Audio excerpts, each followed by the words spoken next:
Welcome to my channel success fibre classes. आप सब कैसे हैं? आई होप सो आप सब अच्छे होंगे और आप लोगों की एग्जाम की प्रिपरेशन है वो अच्छे से चल रही होगी। तो हर बार की तरह आज भी मैं आपके लिए लेकर आई हूँ एक रिक्रूटमेंट के बारे में, क्योंकि आपको पता है मैं अपने चैनल पर हमेशा जो भी गवर्नमेंट रिक्रूटमेंट है उनके बारे में बताती हूँ, जो भी आपके लिए हेल्पफुल होते हैं उनके बारे में। तो आज की वीडियो जो है उसमें हम बात करेंगे India post office GDS recruitment 2023 के बारे में।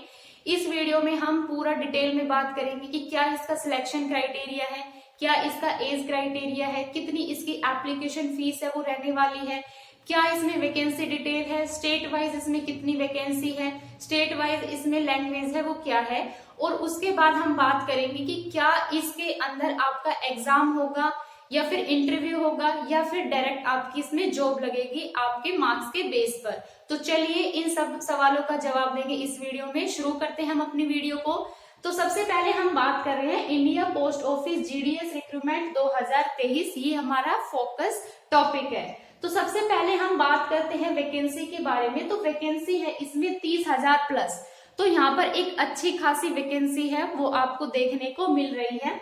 उसके बाद हम बात करते हैं सेकंड इसकी सैलरी की। तो इसकी जो सैलरी है वो 12,000 से लेकर 29,380 इसकी सैलरी है वो वेरी करेगी। ठीक है, कैसे वेरी करेगी? क्योंकि जब आप इस पोस्ट पर अप्लाई करते हो और आपकी जॉब लग जाती है तो 2 साल तक आपको बीपीएम या एबीपीएम है उसकी पोस्ट मिलेगी, मतलब ब्रांच पोस्ट मास्टर और असिस्टेंट ब्रांच पोस्ट मास्टर है उसकी आपको 2 साल तक जॉब करनी पड़ेगी। उसके बाद फिर 2 साल के बाद यहाँ पर आपको प्रमोशन मिलेगा, वो मल्टीटास्किंग में भी हो सकता है और उसमें आपका सैलरी में प्रमोशन भी होगा। तो इसलिए यहाँ पर जो सैलरी वेरी करेगी वो 12,000 से 29,380 है वो वेरी करेगी। उसके बाद बात करते हैं कि भाई ये फॉर्म है हमारे कब से शुरू हुए हैं भरना। तो स्टार्टिंग डेट जो है इन फॉर्म को भरने की वो है 3 अगस्त 2023। तो 3 अगस्त से ये फॉर्म भरना है वो शुरू हो गए हैं। उसके बाद अगर हम बात करें क्लोजिंग डेट की, कब तक ये फॉर्म भरे जाएंगे, तो ये जो फॉर्म भरे जाएंगे ये 23 अगस्त 2023 तक ये फॉर्म आपके भरे जाएंगे। मतलब आपके पास यहाँ पे अप्रोक्सीमेट 20 दिन का टाइम है इस फॉर्म को फिल करने के लिए। उसके बाद फिर साथ में इसका जो नोटिफिकेशन आया है उसमें इसकी करेक्शन डेट भी है कि आपके फॉर्म भरते टाइम कोई गलती हो जाती है तो उसमें आप करेक्शन कर सकते हो। वो कब कर सकते हो? 24 और 26 अगस्त, यानी 24, 25, 26 ये 3 दिन मिलेंगे आपको करेक्शन के लिए। ठीक है, तो करेक्शन डेज है यहाँ पे इसकी 24 से 26 अगस्त। उसके बाद बात करते हैं हम एप्लीकेशन फीस की। तो इसकी जो एप्लीकेशन फीस है वो बिल्कुल भी ज्यादा नहीं है, नॉर्मल फीस है। कितनी है? अगर मैं बात करती हूँ जनरल, ओबीसी और ईडब्ल्यूएस कैटेगरी की, तो यहाँ पर 100 रुपए फीस है। ठीक है, अगर मैं बात करती हूँ एससी, एसटी और पीडब्ल्यूडी, इनके लिए बात करती हूँ तो यहाँ पे इनकी कोई फीस नहीं है, मतलब नील है। ये तो हो गया हमारा एप्लीकेशन फीस के बारे में। अब हम बात करते हैं इसकी एज लिमिट क्राइटेरिया के बारे में। तो इसकी जो एज लिमिट है वो है 18 से 40 साल, जिसमें 18 साल है आपकी मिनिमम एज। मतलब इस फॉर्म को जब आप फिल करते हो तो आपकी 18 साल एज होनी चाहिए और 40 साल तक आप इसको भर सकते हो, यानी 18 से 40 इसकी क्या है? एज लिमिट है।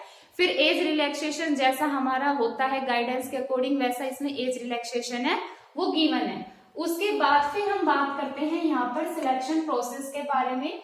तो इसका जो सिलेक्शन प्रोसेस होता है वो होता है मेरिट बेस पर। मतलब इसमें यहाँ पर आपका कोई भी एग्जाम कंडक्ट नहीं किया जाएगा। आपने जो 10th में परसेंटेज ऑब्टेन की होगी उस परसेंटेज के बेस पर यहाँ पर आपकी मेरिट लिस्ट लगेगी और उस मेरिट लिस्ट में आपको अपना नंबर देखना पड़ेगा, आपका नाम देखना पड़ेगा कि क्या उस मेरिट लिस्ट में आपका नाम आया है। और साथ में इसमें आपको चाहिए कंप्यूटर, यानी आपको यहाँ पर कंप्यूटर की नॉलेज भी होनी चाहिए। तो ये है इसका सिलेक्शन प्रोसेस। ठीक है, इसमें आपको किसी एग्जाम की प्रिपरेशन नहीं करनी पड़ेगी। अगर आप किसी अदर एग्जाम की भी प्रिपरेशन कर रहे हो तो आप इस फॉर्म को भर दीजिए।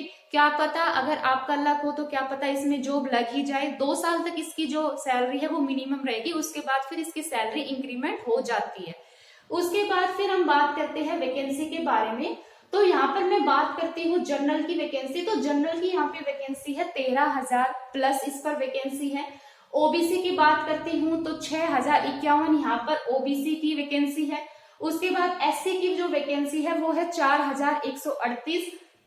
अगर एसटी की बात करते हैं तो है 2669। ईडब्ल्यूएस की बात करते हैं तो यहाँ पर वैकेंसी है 2847। तो यहाँ से आप देख सकते हो कि कैटेगरी वाइज भी काफी अच्छी यहाँ पर वैकेंसी है।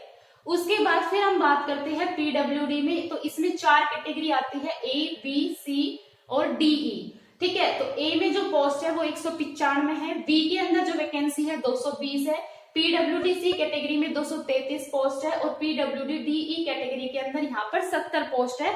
तो इस हिसाब से जो टोटल अगर हम इनका काउंट करते हैं तो 30,000 प्लस वैकेंसी यहाँ पर आपको देखने को मिली है, जैसा कि मैंने शुरू में आपको बता ही दिया था। अब हम बात करते हैं यहाँ पर स्टेट और यूटी वाइज जो वैकेंसी है, भाई किस स्टेट के अंदर कितनी वैकेंसी है। तो सबसे पहले हम बात करते हैं यहाँ पर आंध्र प्रदेश की। तो आंध्र प्रदेश की जो यहाँ पर वैकेंसी है वो है 1058। ठीक है, और साथ में इसकी जो लोकल लैंग्वेज है वो तेलुगु। मतलब अगर आप आंध्र प्रदेश से हैं और आपकी लोकल लैंग्वेज तेलुगु है तो यहाँ पर आपकी जो वैकेंसी है वो 1058 है। ठीक है, उसके बाद फिर हम बात करते हैं असम की। तो असम स्टेट में अगर आपकी लोकल लैंग्वेज असमिया है तो उसमें 675 वैकेंसी है। अगर आप असम स्टेट से हैं और आपकी जो मतलब लैंग्वेज है वो बंगला है तो आपकी जो वैकेंसी है यहाँ पर पोस्ट की वो 163 है। उसके बाद अगर आप असम स्टेट में ही रहते हो और आपकी जो लोकल लैंग्वेज है वो बोडो लोकल लैंग्वेज है तो उसमें जो वैकेंसी निकली है वो 17 वैकेंसी यहाँ पर मिली है। ठीक है, ये तो हो गया हमारा असम के बारे में। अब हम चलते हैं बिहार के बारे में। तो बिहार की अगर हम बात करें तो सबसे पहले बिहार की जो लोकल लैंग्वेज है यहाँ पर हिंदी है और इसमें जो वैकेंसी है वो 2300 वैकेंसी यहाँ पर देखने को मिली है। उसके बाद फिर हम बात करते हैं छत्तीसगढ़ की। तो छत्तीसगढ़ की जो लोकल लैंग्वेज है वो हिंदी है और इसमें कितनी वैकेंसी आउट हुई है, 721 वैकेंसी है वो आउट हुई है। फिर हम बात करते हैं दिल्ली यूटी की।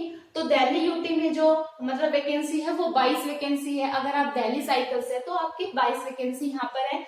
उसके बाद अगर आप गुजरात स्टेट से बिलोंग करते हो तो यहाँ पर जो वैकेंसी है वो 1850 वैकेंसी है गुजरात के अंदर। ठीक है, उसके बाद फिर हम बात करते हैं हरियाणा की। हरियाणा की यहाँ पर जो लोकल लैंग्वेज है वो हिंदी रखी गई है। ठीक है, और यहाँ पर जो वैकेंसी निकली है हरियाणा सर्कल के अंदर तो ये है हमारी 4118। तो हरियाणा के अंदर भी काफी अच्छी खासी वैकेंसी यहाँ पर देखने को मिली है जीडीएस की। उसके बाद फिर हम बात करते हैं जम्मू एंड कश्मीर जो कि हमारी यूटी के अंदर आती है। तो इसमें लोकल लैंग्वेज हिंदी या फिर उर्दू आपकी होनी चाहिए और इसमें जो वैकेंसी है वो 300 है। उसके बाद फिर हम बात करते हैं झारखंड की। तो यहाँ पर जो लोकल लैंग्वेज है वो हिंदी है और इसमें जो वैकेंसी है वो 530 है। फिर बात करते हैं यहाँ पे कर्नाटका की। तो कर्नाटका में जो लोकल लैंग्वेज है वो कन्नड़ है और यहाँ पर जो वैकेंसी है वो है 1714। उसके बाद फिर बात करते हैं केरला की। तो केरला के अंदर जो लोकल लैंग्वेज रखी गई है वो मलयालम है। ठीक है, और इसकी जो वैकेंसी है वो है 1500 प्लस। उसके बाद फिर मध्य प्रदेश की बात करते हैं तो लोकल लैंग्वेज हिंदी और वैकेंसी है इसकी 1565। फिर बात करते हैं महाराष्ट्र की। तो महाराष्ट्र में यहाँ पर 2 लैंग्वेज रखी गई है, एक तो मराठी या कोंकणी अगर है तो उसमें 76 वैकेंसी है और अगर मराठी है तो इसमें 3000 प्लस यहाँ पर वैकेंसी निकाली गई है। उसके बाद फिर हम बात करते हैं राजस्थान की। तो राजस्थान में लोकल लैंग्वेज हिंदी है तो उसके लिए वैकेंसी निकाली गई है 2031। फिर हम बात करते हैं तमिलनाडु की। तो लोकल लैंग्वेज यहाँ पर तमिल रखी गई है और इसमें जो वैकेंसी है वो है 2994। उसके बाद अगर यूपी स्टेट है और उसकी हिंदी लैंग्वेज है, लोकल लैंग्वेज हिंदी होनी चाहिए और वैकेंसी है इसमें 3084। और लास्ट में हमारी पंजाब। तो पंजाब स्टेट में जो लोकल लैंग्वेज रखी गई है वो पंजाबी, मतलब पंजाबी आपकी लोकल लैंग्वेज होनी चाहिए और इसमें जो वैकेंसी निकली है वो 297 है। तो ये हो गया हमारा स्टेट और यूटी वाइज कितनी वैकेंसी निकली है उसकी डिटेल। तो आई होप आपको ये इन्फॉर्मेशन अच्छे से समझ में आ गई होगी, सारे डाउट है वो क्लियर हो गए होंगे कि क्या इसकी सैलरी है, क्या इसकी फीस है, क्या एज लिमिट है, किस स्टेट के अंदर कितनी वैकेंसी निकली है। तो अगर आपको ये वीडियो अच्छी लगी हो तो चैनल को ज्यादा से ज्यादा लाइक कीजिए, शेयर कीजिए, सब्सक्राइब कीजिए। मैं तो यही कहूंगी कि किसमें एग्जाम नहीं है तो अगर आप किसी अदर एग्जाम की प्रिपरेशन भी कर रहे हैं तो आप इस फॉर्म को फिल कर दीजिए, क्योंकि केवल 100 रुपीज यहाँ पे फीस है। क्या पता लक बाई चांस इसके अंदर हो जाए तो 2 साल तक तो आपको मिनिमम सैलरी पे वर्क करना पड़ेगा, फिर उसकी क्या हो जाएगी सैलरी है वो इंक्रीमेंट हो जाएगी। तो अगर वीडियो अच्छी लगी हो तो चैनल को ज्यादा से ज्यादा लाइक कीजिए, शेयर कीजिए, सब्सक्राइब कीजिए। Thank you very much.